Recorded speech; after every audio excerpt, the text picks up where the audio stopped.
If you have any money left in your bank account by the time you die, you have done something wrong. And that is the core message of this book, Die With Zero. It's pretty controversial, but it genuinely changed my approach to spending and saving money, which is why the topic of it in this video of Book Summary, ongoing series where we distill and discuss highlights from some of my favorite books. What is the core argument here? What Bill Perkins, the author of the book, says is we all need to make money to survive by buying food, paying for rental and stuff. And once we've covered our basic needs, then we use that time and money that we've got left over from survival to essentially buy more meaningful and fulfilling experiences like traveling or going on to the cinema or smash the like button or the YouTube algorithm and clicking the subscribe button together with the notification bell. Now that we assume we've covered beyond the basics, life is about having fulfilling and enriching and meaningful experiences. Then in our ideal world, we would just trade our life energy directly for those experiences. But in the real world, we have this thing called money as a middleman between life energy and fulfilling experiences. Now, most of us don't know when we're going to die, but let's say we're going to die at the age of 85, and let's say we have 10,000 left in the bank. That money represents two things. First is the extra 7 months that we work hard to earn that post-tax 10,000, and secondly, 10,000 represents all the experiences that we didn't spend that money on, like going to 5 holidays or 50 fancy restaurants, meals, that, or even just spending a few extra months of retirement. Bill Perkins will basically say that all this life energy that we traded has basically been wasted because all that money that we earn is just gathering dust and it's not useful to us at all once we are dead.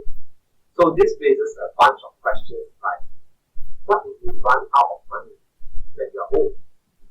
What about giving money to your kids? And also, what about giving money to charity? All these are good questions that we're going to cover in this video. Bill is very careful to mention in the book that if you have no disposable income, then by definition you need to spend all the money right now just to survive. So you're probably already using your money as efficiently as you can. And in which this case, the book is not really working right now. Bill thinks that especially when we are around 20s and 30s, we should spend more money on fun, exciting things like going on adventures and doing cool stuff with friends and attending events all around the world. There are three main reasons for this: earning power, memory returns, old age.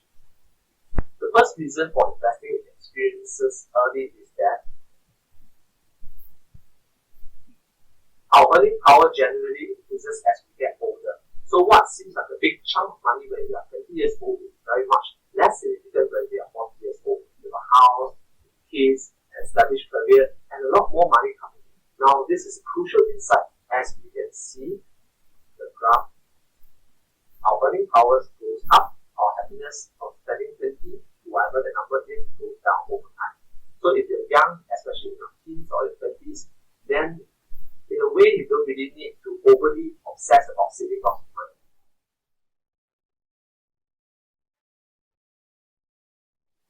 Because of that money could be better spent on experiences right now rather than on the same amount of money being spent on experiences 40 years from now, where it's going to matter to you a lot less.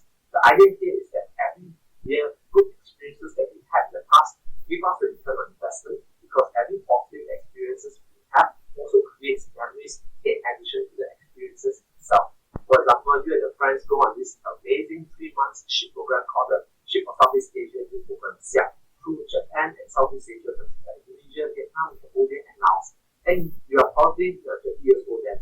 You'll enjoy at least 15 more years of memories and reminiscence on the trip and networking and hanging out and reflect on the lessons that you learned from it. And all the fun stuff. Now, if you instead decide that you're not going to take that 3 month trip and decide to hustle at work for extra 3 months to make a little bit more money and save up that little bit more money, and you go on the trip when you're 40 years old, then sure, you'll be a little bit more financially secure because of that extra 3 months of money, but you miss out on almost 20 years of good memories and extra life experiences and good vibes as well.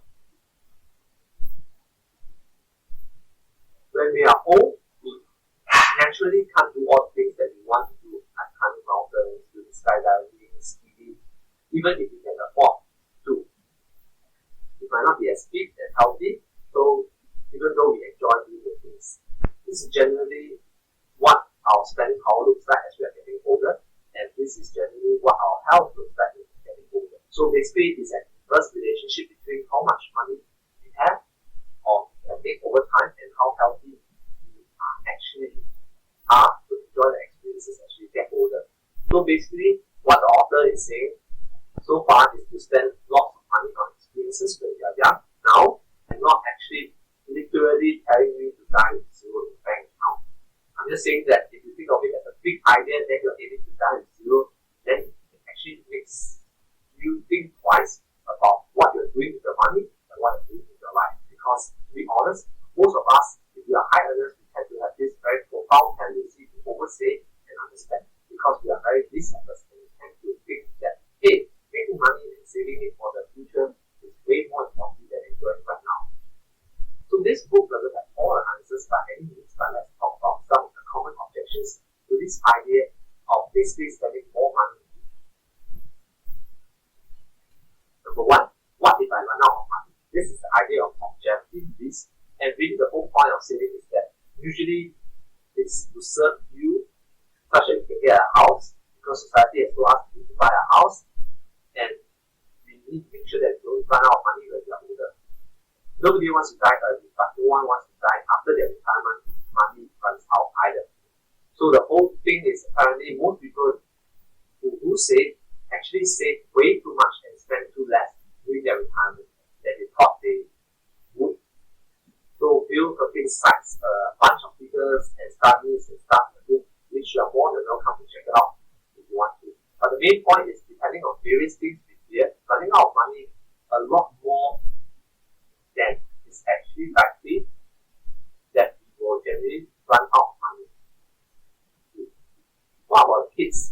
Number two, what about the kids? Surely dying with zero is a really selfish thing to do, especially you want to leave money to your kids well, right? So Bill says that I totally agree. If you do want to give money to your kids, you should give it to them now, when they're young, rather than when they die. Because if you give them money when they die, our kids will be around 60.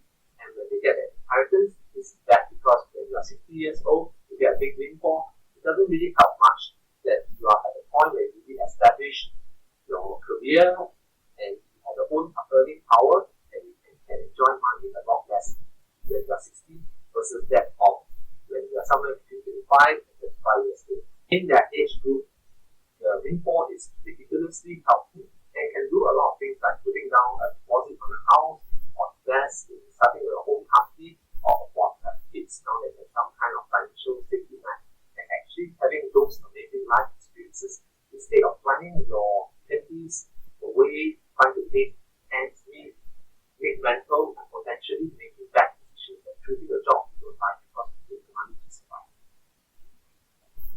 So what about charity? It's the same thing goes for charity, to be honest. Charities need money right now. People are dying in the world where the environment is suffering. So waiting until you die, then arbitrarily giving away the money to charity at the date is a bit pointless. You might as well give money to the charities again while you're alive, and this is very much the idea that Bill talked about in the book, Die with Zero. It does not mean that you do not give any money to good causes or do not give money to your kids. It means you do it before you die because it's way more effective before you die than after you die. Okay, so these are the main objections, and now we know the main idea of the book.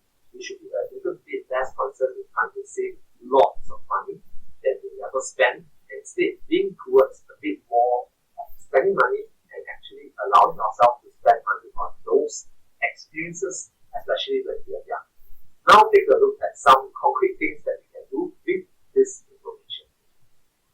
Time bucket your life. This is a really cool thing that he talks about in the book. Basically, the idea is that at each stage of our life, we're going to have different levels of three main resources that we need for a good life experience.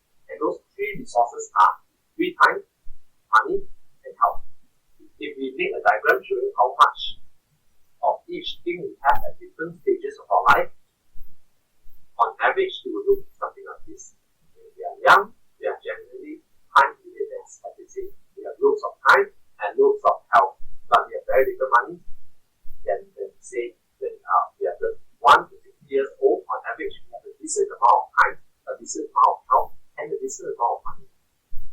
And generally, when we are 60 plus, we probably have lots of money, lots of time, but not much health and energy. So what Bill says, and I very much agree with this, is the advice that it does make sense to have different time buckets for each part of the life, so that you can use these resources most appropriately at each different stage. Here is how it works on paper. Bill says that you should chop the life into 3 chunks, into these chunks of 5 to 10 years, and then decide what experiences you like to have in each part. If you want to cycle across Asia, or get rock climbing, or skiing, or skydiving, or whatever, you should probably try to do that before you're 50 years old, while you're definitely fit and active enough to do it. And if it's expensive, but non-active things like you like to do something today, but aren't a priority right now, then it makes sense to put them down for when you're older. And when you have plenty of time and money, and don't need so much energy, for example, a cruise. Tip number 2, be bold, not foolish. Bill's second advice in the book is that we should take our biggest risk when we are young and don't have much to lose. For example, if you take a calculated risk when you are young and you got a lot more time to build yourself back up in sales, you've got a whole lifetime where you can enjoy the profits of the risk pay off. And so this risk-reward ratio is very asymmetric, with the reward very much in favor when you're young. For example, if you gamble $10,000 on starting a business when you're 20 and it fails, who cares? You can easily earn back the money in the future because you can always make much more. But you can never make more. If the business actually takes off, then it might actually boost your financial life to the proverbial moon, as our crypto friend says. And the same thing goes for moving to a new city or some big life decision that has some kind of big upside. But that is a big risk if you go well. You've still got plenty of time to recover, provided you take that risk when you're young. Bill also points out that the downside of not taking the chance is emotionally, potentially, a lifetime of wondering what if. So even if things don't turn out successfully, you usually learn from that, and you usually have positive memories of the times when you give something 100% for efforts, even though it was a bit of risk. And when we are older, these big financial risks are generally not worth taking because it can leave us with not enough money to retire and not enough time to make the money back. Weaknesses in the book. So I really like this book, and I think that there's some interesting lessons that we can learn from it, provided we don't take it too literally. Oh my God, it's telling me to spend more money in my circumstances. I mean, I can't spend that money, and like that. The whole point of this non-fiction self-help book is that they can give us ideas for what to do with our life if you were to follow them, but you don't have to. You don't have to, because it's not forcing anyone to follow the method. So I think that if like you have to take this kind of stuff with a big pinch of salt, and there's a few things where I kind of disagree with. Firstly, he says money not necessarily equal to life energy. Bill's main point at the start of the book is that money in the bank account goes to your life energy, but with passive income, for example, a small initial effort can snowball and create much more wealth effortlessly. For example, if you follow the advice of another book that I reviewed called The Millionaire Fast Lane, linked up somewhere, you could end up growing this kind of passive income money trees, as they say. Then you could theoretically end up a millionaire with growth money account, not necessarily having to work a day beyond 40 birthday. And that money doesn't actually represent significant wasted life in the same way. For example, working 50 years in a job that you really hate. For example, I spent a bunch of my youth working, playing World of Warcraft video games, and building up a YouTube channel like this. Technically, these are work, but I will still do this thing even if I won the lottery because I love doing them so much. So I don't really see it as an exchange of money for life energy. Secondly, money equals optionality. So liquidity and having easily accessible cash in the bank or safe investment is a big asset in itself because you can act quickly and decisively if some kind of new opportunity comes up. And if there's some kind of stuff emergency, basically you can keep your options open, and yeah, optionality is good. As Bill says in the book, there is a risk of going too far with it, and someone might completely